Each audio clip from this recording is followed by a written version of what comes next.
ప్రభాస్ ప్రస్తుతం pan India సినిమాలతో బిజీగా ఉన్నాడు. రెబల్ స్టార్ నుండి వస్తున్న భారీ క్రేజీ చిత్రం 'ఫౌజీ'. అనురాఘవపూడి డైరెక్ట్ చేస్తున్నాడు. అందులో కొత్త అమ్మాయి ఇమాన్ ఇస్మాయిల్ అలియాస్ ఇమాన్వేని హీరోయిన్ గా ఎంపిక చేశారు. అయితే ఈ సినిమాలో మరొక హీరోయిన్ కు కూడా చోటు ఉందట. ఆ పాత్రలో నటించమని సాయి పల్లవిని సంప్రదించినట్టు మీడియాలో వార్తలు వస్తున్నాయి. రెండో ప్రపంచ యుద్ధం నేపథ్యంలో 'ఫౌజీ' రూపొందుతుంది. ఇందులో ప్రభాస్ది బ్రాహ్మణ యువకుడి పాత్ర అని సమాచారం. నేతాజీ సుభాష్ చంద్రబోస్ ఆయన స్థాపించిన ఆజాద్ హింద్ ఫౌజ్ నేపథ్యంలో కొన్ని సన్నివేశాలు ఉంటాయట. సుమారు 30 నిమిషాల పాటు ఉండే ఆ ఫ్లాష్ బ్యాక్ ఎపిసోడ్ కోసం హీరోయిన్ గా సాయి పల్లవిని అడుగుతున్నారట. ఆవిడతో పాటు మరికొంతమంది కూడా లిస్ట్లో ఉన్నారని. అయితే దర్శకుడు హను రాఘవపూడి ఫస్ట్ చాయిస్ సాయి పల్లవి అని వినిపిస్తుంది. రీసెంట్ గా ఆమెను కలిసి కథ, ఆ క్యారెక్టర్ గురించి చెప్పారని, అయితే ఇంకా ఫైనల్ కాల్ తీసుకోలేదని అంటున్నారు. నేచురల్ బ్యూటీ సాయి పల్లవికి అన్ని చోట్ల అభిమానులు ఉన్నారు. అందం, అభినయంతో తొలి చిత్రం నుంచే సినీ ప్రియుల హృదయాల్లో చోటు సంపాదించుకుంది. ప్రస్తుతం ఆమె నటించిన లేటెస్ట్ మూవీ 'తాండేల్' రిలీజ్ కు సిద్ధంగా ఉంది. అక్కినేని నాగ చైతన్య హీరోగా నటిస్తున్న ఈ చిత్రానికి చందు మొండేటి దర్శకత్వం వహించారు. ఇక ఆ తర్వాత సాయి పల్లవి చేయబోయే లిస్టు చాలా ఉంది. అయితే అందులో ప్రభాస్ సినిమా కూడా ఉందనే వార్త ఇప్పుడు అంతటా హాట్ టాపిక్ గా మారింది. ఈ సినిమాను డైరెక్టర్ పూర్తి పీరియాడిక్ వార్ అండ్ రొమాంటిక్ మూవీగా తీర్చిదిద్దుతున్నారు. ఇక ఈ సినిమాను అత్యంత భారీ బడ్జెట్ తో రూపొందిస్తున్నారు. అయితే ఈ సినిమాలో ప్రభాస్ ఎలాంటి పాత్రలో కనిపిస్తాడా అనేది ఇప్పుడు హాట్ టాపిక్ గా మారింది. సినీ సర్కిల్స్ ప్రకారం ఈ సినిమాలో ప్రభాస్ సైనికుడిగా కనిపిస్తాడట. ఇక ఆయన సరసన యంగ్ బ్యూటీ ఇమాన్వే హీరోయిన్ గా నటిస్తుంది. దాదాపు 300 కోట్లతో తీస్తున్న ఈ చిత్రం 1000 కోట్ల టార్గెట్ తో వస్తుంది. మరి ఈ చిత్రం పాన్ ఇండియా స్థాయిలో ఎలాంటి రికార్డ్స్ క్రియేట్ చేస్తుందో చూడాలి.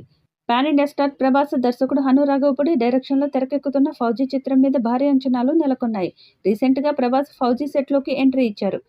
హను రాఘవపూడి దర్శకత్వంలో పీరియాడిక్ వార్ అండ్ రొమాంటిక్ డ్రామాగా తెరకెక్కుతున్న ఈ చిత్రం ఇప్పటికే ఓ షెడ్యూల్ పూర్తి చేసుకుంది. తాజా షెడ్యూల్ హైదరాబాద్లో మొదలైంది. ప్రభాస్తో పాటు ప్రధాన తారాగణమంతా ఈ షెడ్యూల్లో పాల్గొంటున్నట్టు సమాచారం. బ్రిటిష్ కాలం నాటి కథాంశంతో రూపొందుతున్న ఈ చిత్రంలో ప్రభాస్ సైనికుడిగా కనిపించనున్నారు. విభిన్న కోణాలతో ఆయన పాత్ర సాగుతుందని సమాచారం. ఇమాన్వి కథానాయికగా నటిస్తున్న ఈ చిత్రాన్ని ప్రతిష్టాత్మక మైత్రి మూవీ మేకర్స్ అత్యంత భారీ బడ్జెట్తో నిర్మిస్తున్న విషయం తెలిసిందే. విశాల్ చంద్రశేఖర్ సంగీత దర్శకుడు. ఇక ఫ్లాష్ బ్యాక్ నేపథ్యంలో సాగే సినిమాలో మరో కథానాయిక కోసం చిత్ర బృందం కసరత్తులు చేస్తున్నట్లు తెలుస్తుంది. ఇందులో భాగంగా సాయి పల్లవిని సంప్రదించనున్నారనే టాక్ వినిపిస్తుంది.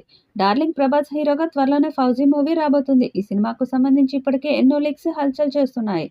ఇందులో ప్రభాస్ బ్రాహ్మణ యువకుడిగా కనిపించబోతున్నాడని, నేతాజీ సుభాష్ చంద్రబోస్ నడిపించిన ఆజాద్ హింద్ ఫౌజ్ నేపథ్యంలో ఈ సినిమా సాగనుందని తెలుస్తుంది. అయితే ఈ సినిమాలో ఇప్పటికే ఒక హీరోయిన్ కన్ఫర్మ్ కాగా, ఫ్లాష్ బ్యాక్ లో కథను మలుపు తిప్పే ఓ అరగంట పాత్రలో కనిపించేందుకు మరో హీరోయిన్ కోసం చిత్ర బృందం కసరత్తులు చేస్తున్నట్లు సమాచారం. కాగా ఈ పాత్ర కోసం సాయి పల్లవిని సంప్రదించబోతున్నారని తెలుస్తుంది. అయితే ఈ విషయంపై అధికారిక ప్రకటన రావాల్సి ఉంది. 'ఫౌజీ'లో ఫ్లాష్ బ్యాక్ సినిమాలో చాలా కీలకంగా మారనున్నట్లు సమాచారం. కథకు సంబంధించిన ఆయువు పట్టు అక్కడే ఉందని, అందుకే ఇందులో కనిపించే ప్రతి పాత్రను ఎంతో ప్రత్యేకంగా తీర్చిదిద్దుతున్నట్లు తెలుస్తుంది. ఫ్లాష్ బ్యాక్లో కనిపించే హీరోయిన్ పాత్రలో ఓ స్టార్ నటి కనిపిస్తే సినిమా మరింత అద్భుతంగా వస్తుందని దర్శకుడు భావిస్తున్నట్లు సమాచారం. ఇప్పటికే సాయి పల్లవి ఫ్లాష్ బ్యాక్గ్రౌండ్ ఉండే సినిమాల్లో నటించింది. 2021లో వచ్చిన శ్యామ్ సింగ్ రాయ్ సినిమాలో రోజీ పాత్రలో ఆకట్టుకుంది. ఈ సినిమాలో ఆమె కనిపించిన 40 నిమిషాలు ఎంతో ప్రత్యేకంగా మారాయి. ముఖ్యంగా సినిమా విజయంలో కీలకంగా మారాయి. ఈ నేపథ్యంలోనే ఇప్పుడు సాయి పల్లవిని మరొకసారి 'ఫౌజీ' బ్యాక్గ్రౌండ్లో చూపించనున్నట్లు తెలుస్తుంది. ఈ వీడియోపై మీ అభిప్రాయాన్ని కామెంట్ బాక్స్లో తెలియజేయండి. ఈ వీడియో మీకు నచ్చితే లైక్ చేయండి, షేర్ చేయండి, కామెంట్ చేయండి. మరిన్ని అప్డేట్స్ కోసం మన ఛానల్ని సబ్స్క్రైబ్ చేసుకోండి. అలాగే పక్కనే ఉన్న గంట సింబల్ని గట్టిగా కొట్టండి.